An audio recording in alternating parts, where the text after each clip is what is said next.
C'est venu de tout petit. Je partais en vacances avec mes grands-parents qui étaient là du plateau et ils avaient des troupeaux. Et tout le temps, j'aimais ça. Berger, plus qu'une profession, un sacerdoce, mieux qu'un emploi, une passion. Depuis l'enfance, Frédéric Cambon arpente avec ses brebis drailles et sentiers de transhumance. D'ailleurs, on me dit, plus loin que je me rappelle, j'avais 3 ou 4 ans, toujours je disais que je voulais faire berger. De la vallée de l'Hérault au plateau Cévenol, des siècles durant, les troupeaux étaient omniprésents. En quelques décennies, ils ont presque disparu. Dernier des bergers de Montpérou, Frédéric, faute de locaux adaptés, s'apprêtait à abandonner sa garrigue aux hivers cléments pour une robuste bergerie cossonarde. Alors il fallait agir. Vite.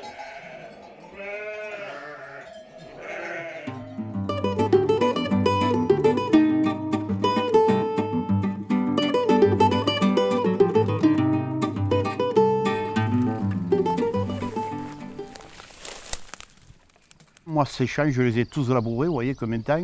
Ça ne serait pas possible, vu l'herbe, vu les buissons, vu tous les genêts qui à mesure sont en train de gagner. Et c'est tout embroussaillé.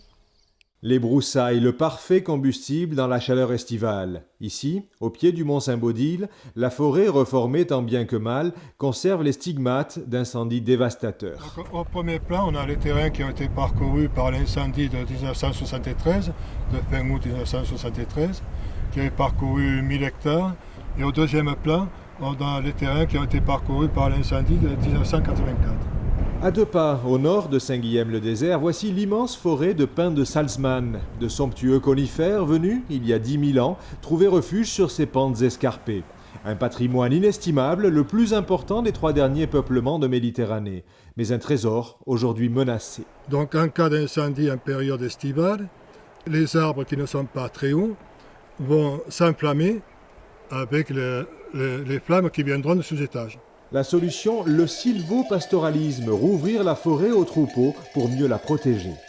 Le sylvopastoralisme permettra donc aux animaux qu'on aimerait introduire, plus moutons ou peut-être d'autres, de consommer donc cette masse végétale combustible pour éviter que le feu qui passera au niveau du sol ne se transmette au cime. Pendant des siècles, l'homme a exploité le bois.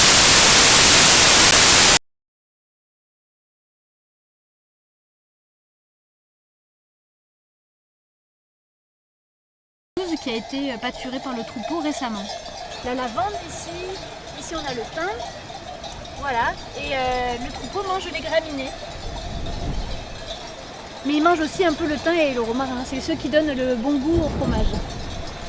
Autour de cette pelouse, vous avez énormément de boisements, hein, et sur les contreforts là, de la Sérène, vous voyez que le milieu est fermé. Philippe Martin est écologue. Grâce au procédé dont il est le père, il saisit en 3 dimensions cette faune et cette flore méditerranéenne qu'il aime tant. Une foison qui doit beaucoup à la dent du troupeau. Alors ici, le pastoralisme est à l'origine d'une profusion de vie. Or, on oublie tout de suite que les plantes se nourrissent que de lumière, pratiquement.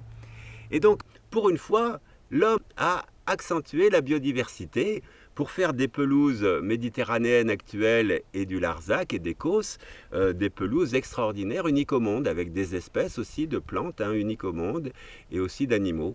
Et c'est dans ce milieu-là que vont venir se reproduire les insectes et ensuite toute la chaîne alimentaire, donc jusqu'aux rapaces.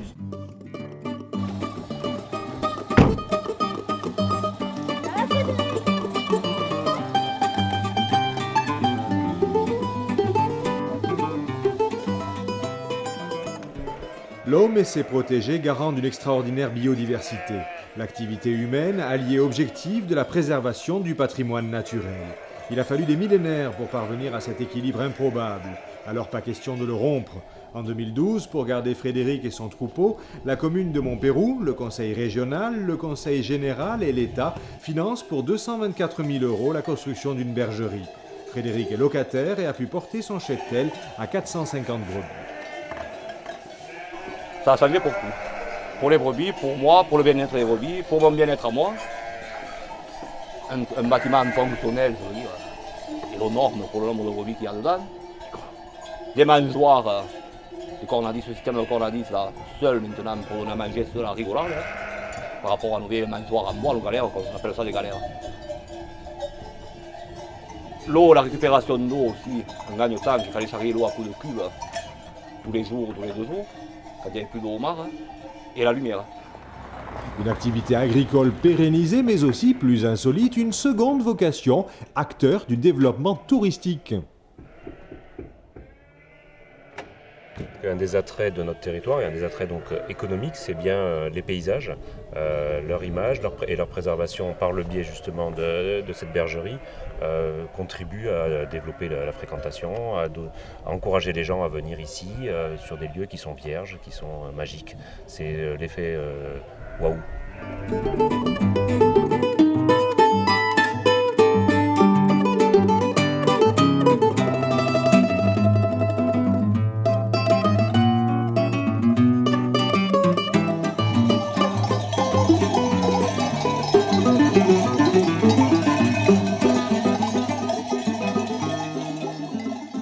C'est exactement ce dont ce paysage a besoin, c'est-à-dire du mouton pour vivre, pour éviter que ça se reboise ou etc. Ah oui. Parce que sinon c'est la fin de votre métier, Ah oui, oui, j'imagine.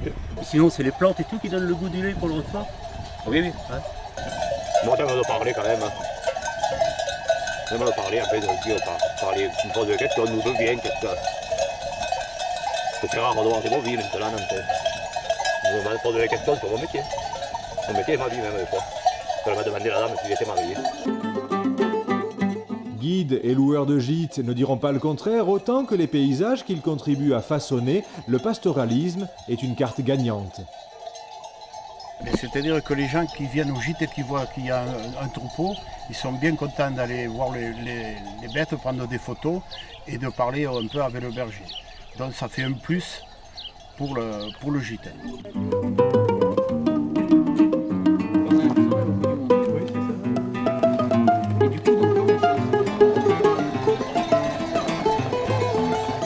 Puis quand on est dans les bois, comme là, Là, je trouve assez lamentable maintenant quand on traverse les campagnes en France de ne plus voir de vaches, plus voir plus rien.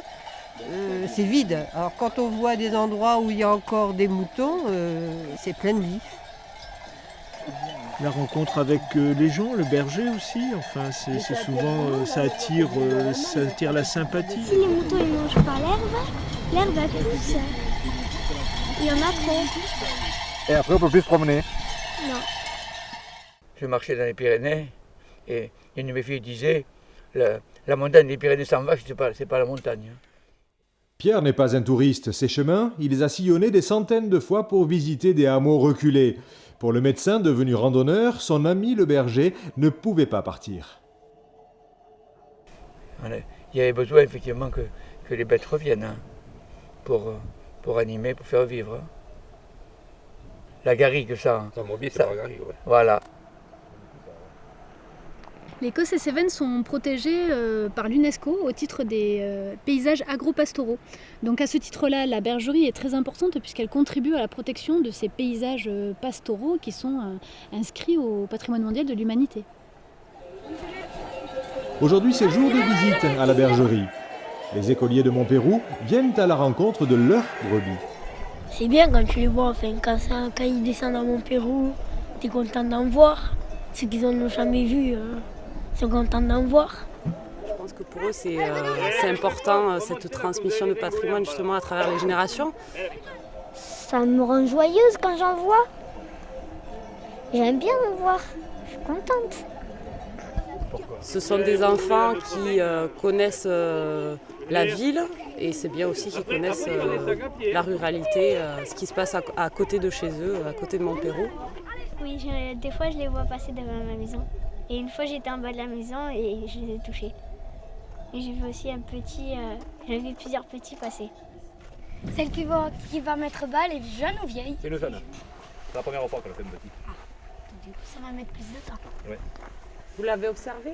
Oui. En termes pédagogiques, voilà, on est sur le terrain, on voit les animaux, on a un contact direct avec le berger, c'est à 5 minutes de notre village, donc pour eux c'est du vécu.